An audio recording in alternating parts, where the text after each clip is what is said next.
Здраво, пријатели, сум јас Петар Ровски, нашиот канал, кој што го наименувавме Наш свет со Петар.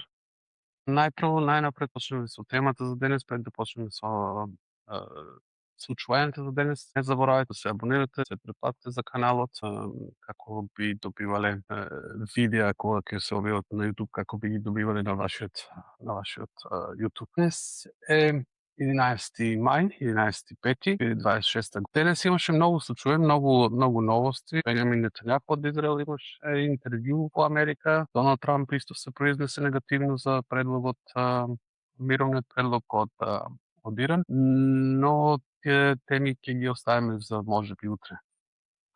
Исто така, Соединените американски држави, тоест Доналд Трамп, објавија и ја планираат средба, патувањето на Доналд Трамп во Кина, кој што ќе биде кон крајот на оваа недела, 14 и 15, ќе имаат средба со Ши Џинпин, каде што се очекува да направат некои, како Трамп му вика, deals. Темата за денес ќе ни биде година владење на ЦДУ и Фридрих Мерц во Германија. Да започнеме. Пред да дојде Фридрих Мерц на власт, тоест Христијано-демократската унија и ЦДУ, како една на германски, заедно со нејзината сестринска партија ЦСУ од Бајерн, кој што е само во Бајерн.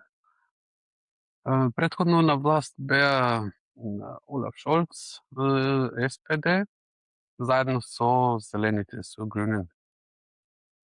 Се сеќавате со Олаф Шолц, малку беше неприсутен. Министер за економија Абек имаше доста непремерени изјави во јавноста и како такви тие заминаа од власт.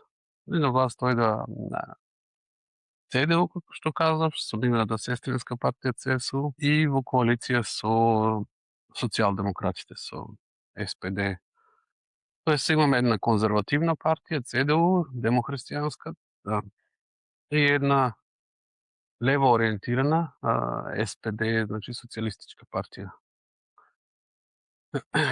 После една година билансот не е баш многу позитивен за ЦДУ и за Мерц и за СПД. И од сопствените редови имаат доста несогласувања. Веќе неколку членови официјално зборуваат дека не се оптимисти дека заедно ќе ги издржат 4 години на власт и дека е можно дори за предвремени избори. Вратиме ќе ви прикажам некои статистики што се во моментот актуални. Овие гледаме статистиката од официјални извори и гледате во моментот, ако денес би биле изборите за Бундестаг, ако сега би се случувале, за ЦДУ би гласале само 22%, за СПД би гласале 12%, за Зелените би гласале 15% и за крајно левите и единки, како што ти викаат, 12%.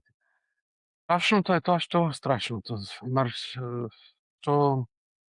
алтернатива за Германија или АФД или алтернатива фи Дојчланд. Но АФД добива на популарност, како веќе е модерно да се нарекува систематска партија, тоест партија која што системските партии, нешто ново, нешто кое што предлага, нешто кое што не е дел од еден статус кво кој што постојано се повторува. Затоа можеби и добива. ЦДУ губи за скоро 20% можеби.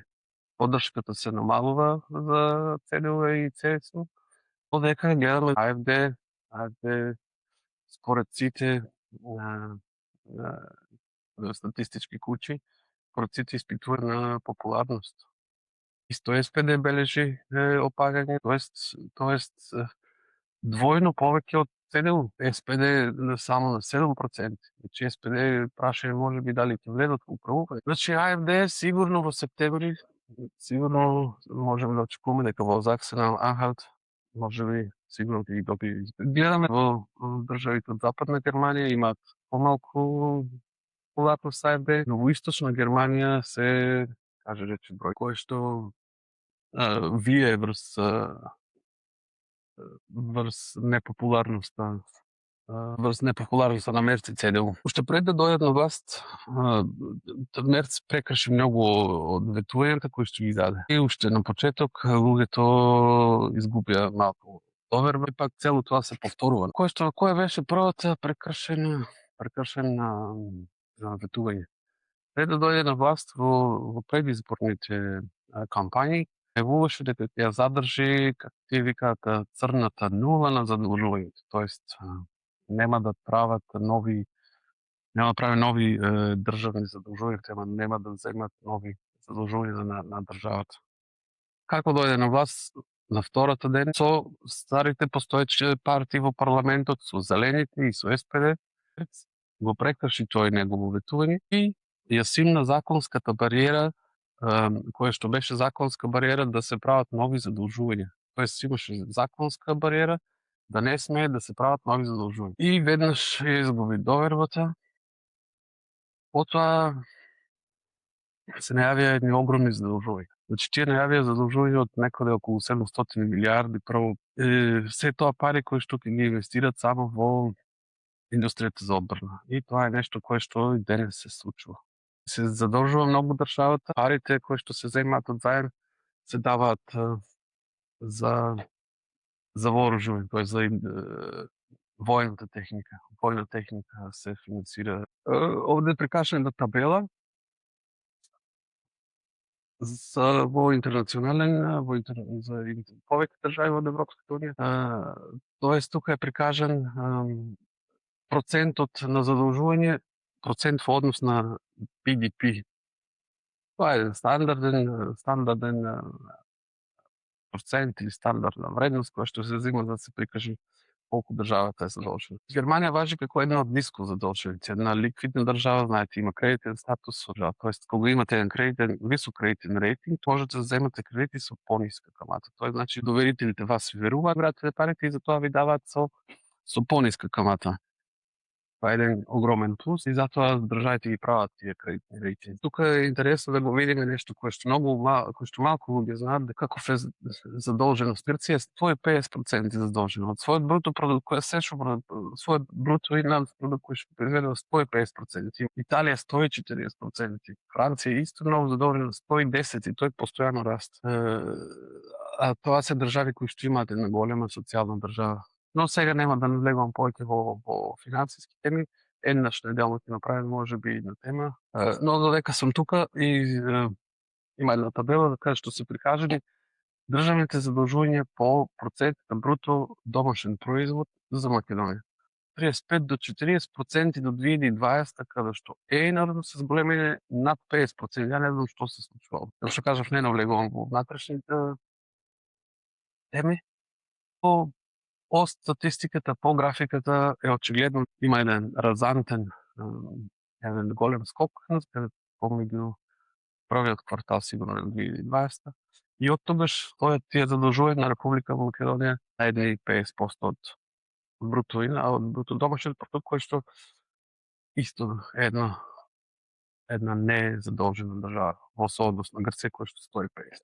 Тоа беше првото нешто. Првото доверба падна кога тој ги прекрши ветувањата дека нема да прави нови задолжувања. Понатаму, значи од граѓаните добива преодни оценки, исто и поранешната канцеларка Меркел и повеќе граѓани се изјаснуваат позитивно за неговата надворешна политика, тоест како тој агира надвор од Германија во надворешната политика, но доста се скептични во внатрешната политика. Некако и коалиционите партнери СПД и ЦДУ. СПД си има впечаток дека СПД повторно ги наоѓа работниците. Тоест минатата недела, не минатата, околу празник мај, министерката за работа јавно го нападна, мислам не лично, но индиректно, кажувајќи призивите за повеќе работа и призивите за не може да има социјална држава против народот и против партија, дека тие нема да дозволат. Кој што пак беше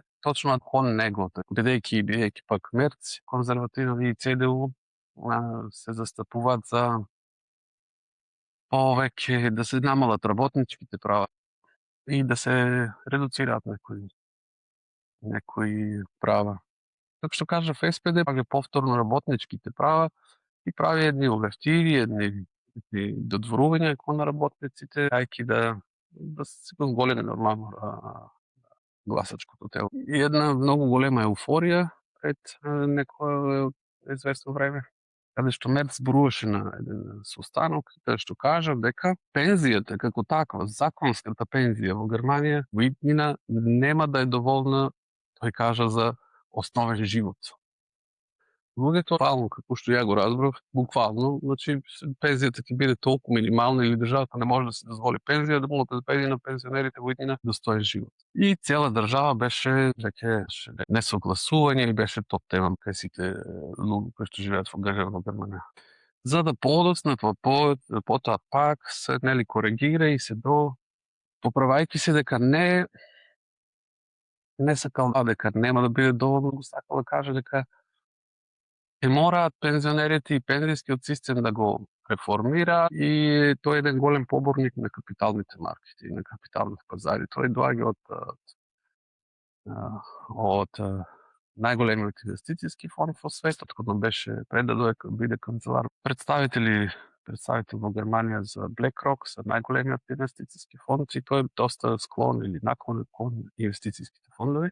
И неговото залагање дека ќе мора да се прават и тие работат во моментот на реформи за пензијскиот систем, се повеќе има поголем удел кај младите, тоест кај луѓето кои што сега доаѓаат на пазарот на работна сила, повеќе вложување во животни осигурување или долгорочни капитални инвестиции, нешто кое што го знаеме од Норвешка. Долг период и на еден таков начин може да обезбедат еден растечки стандард на населението, но Норвешка е другата. Значи тоа беше исто една голема, се повторуваат таквите малку избрици на Мерц и луѓето ја изгубуваат довербата. И луѓето ја изгубија довербата, дека немаат доверба и не таа дека тој да говори Мерц можеби утре да го смени мислењето и повторно да се врати назад и да каже па тоа не било така, па не.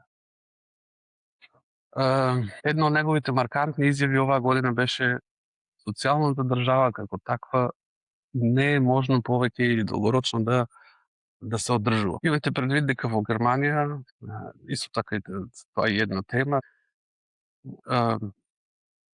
сите азиланти, сите странци, сите азиланти, сите луѓе кои што се на терет на државата, тоест на терет на социјалните служби, примаат на социјална помош, нели со македонски термини кажано, примаат социјална помош и сите имаат право на здравствени услуги. Сите тие здравствени услуги ги финансираат луѓе, партиципанти во државниот здравствен систем. Например, една се поголема неправда кај луѓето кои што тие пронаоѓаат, значи раците или месечните наплаќања за здравствениот фонд стануваат се поголеми, секоја година растат со проценти нагоре и тоа нема крај, но исто така и луѓето го наоѓаат како не фер. Има многу кои што се учесници во приватните фондови, тоест приватно осигурани, тие не партиципираат во финансирањето на азилантите или во лекувањето на безработните, на социјалните случаи, туку плаќаат само оние кои што се државно осигурани, тоест оние кои што се работници. Приватно се осигурани цела администрација, значи цела државна администрација не плаќа. Тоа само оние кои што работат. Може да се представат и градевници и сите, апсолутно сите, голем дел од парите одат во такви. Исто така, сигурно не е миновно да не влијае се повеќе во довербата и се поскапите енергенси. Во моментот тие направи малку една популистичка мерка, за еден месец го замрзнаа данокот на нафта или на минерални, или како да речеме, јаглеродни горива. Го замрзнаа данок, некако се стабилизираат цените, но дизелот е над 2 евро. Ако продолжи така кризата, се очекува дизелот да дојде и до 2,5 и 3 евро. Тоест, тоа ќе биде голем шок за цела индустрија, цел конзум и за цела држава. Постојано имаме еден спад на индустријското производство. Имаме постојано намалување на вработените, особено во автомобилската индустрија, во доставувачите на автомобилска индустрија. Но пак затоа имаме зголемување на потребата од работна рака во воената индустрија, тоест луѓето се префрлаат во воената индустрија. Но и покрај тоа останува еден лош впечаток, едно лошо мислење во јавноста дека државата не води една добра политика за задржувањето на индустријата и за задржување на индустриализацијата и индустријална Германија. И од таму доаѓаат исто така и многу и негативни поени. Има уште многу што да се зборува, но да не биде премногу видеото. Денес ќе завршиме со Фридрих Мерц, со ЦДУ, со една година од Фридрих Мерц и ЦДУ во Германија. Надевам имаш доста информации, доволно работи кои што ги кажавме. За денес доста.